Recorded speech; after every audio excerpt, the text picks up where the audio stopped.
my hope was that she would have been healed that day. We would have went to the emergency room, they would have gave her some meds, and we would have came back home.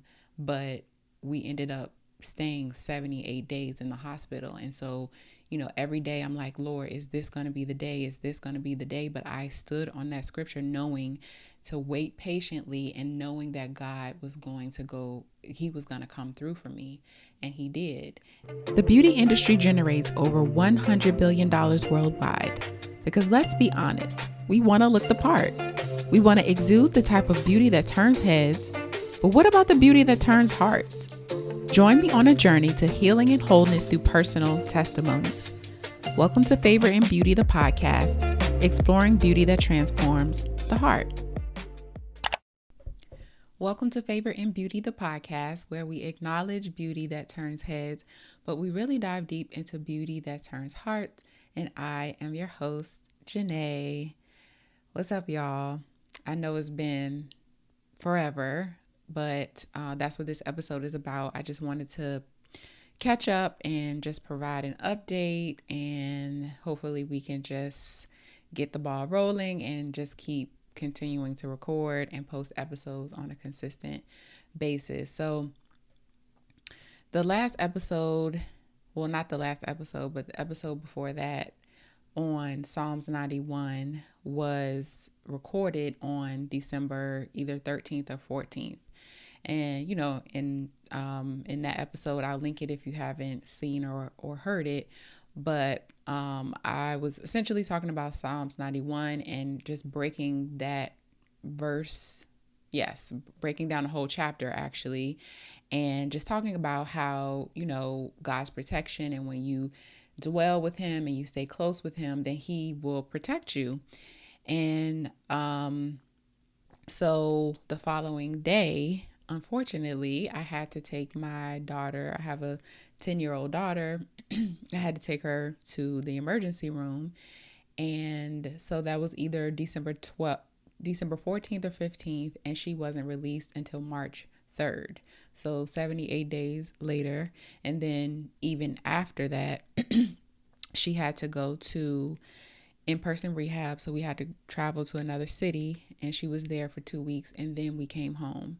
And then even after that, she was still, she wasn't back to her baseline. She still had a lot going on medically. And so I spent, the last several months getting her, helping her get back to herself. And so that's where I was.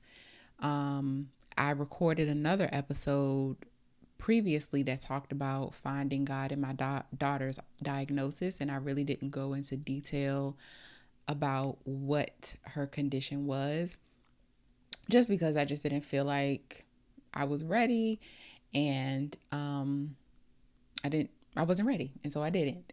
And that was a couple months before all of this happened. So just to give like a short, just kind of overview, I think, one day I will give the full story or full testimony, but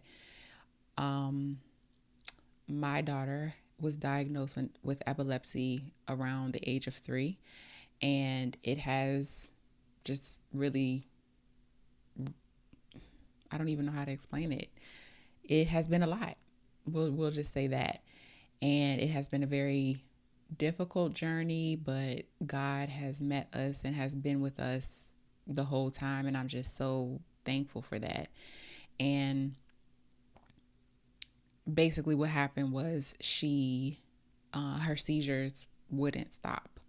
And so she had to be placed in an induced coma. So she had a breathing tube, an NG tube, lots of medications, and basically the goal was to quiet her brain down enough so that the seizures would stop, and then they could get them under control.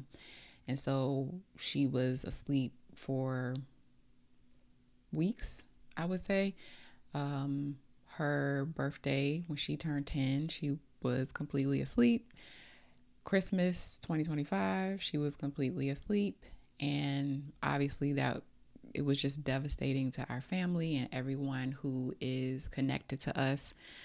But God showed up like he has continuously done in our lives. And she is doing amazing. She is, you know, happy and talkative and bright and beautiful, just the light that she has always been. And so that's where I was. And so some beautiful things have come out of, or will did come out of that situation, and I'll share them pretty soon. And yeah, I'm just excited to get back to a lot of the things that I was doing before, because my life was literally, it just felt like it stood still. It felt like, you know, everybody else's lives were continuing to move forward, and we were just kind of stuck in this cycle of her just not doing well. And it was really, really hard. So if anybody is going through a situation that you are, you know, you're questioning God, you don't understand what's happening or why your situation is the way that it is, God's timing is perfect. He hears you, he loves you, he's not ignoring you. Um, he is going to come through for you. And so one of the scriptures that I stood on while she was in the hospital is Habakkuk 2:3. And I had heard write the vision, make it plain. I have heard that over and over again, but I had never read the chapter Habakkuk 2 from, where that scripture came from, and then also the following scripture. So the amplified version says, "Then the Lord answered me and said, write the vision and engrave it plainly on clay tablets, so that the one who reads it will run.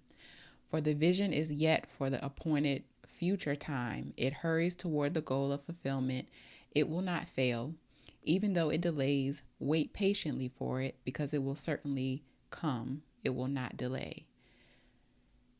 That scripture got me through the hardest days, because on her 10th birthday, I wrote in my journal what my vision for her life was or is. And it involved, we don't need to go into what it involved, but when you think about a mother and what she wants for her child, those are the things that I put in the vision. And the day that I wrote the vision, she was asleep. I couldn't hold her. I couldn't talk to her. I couldn't do anything.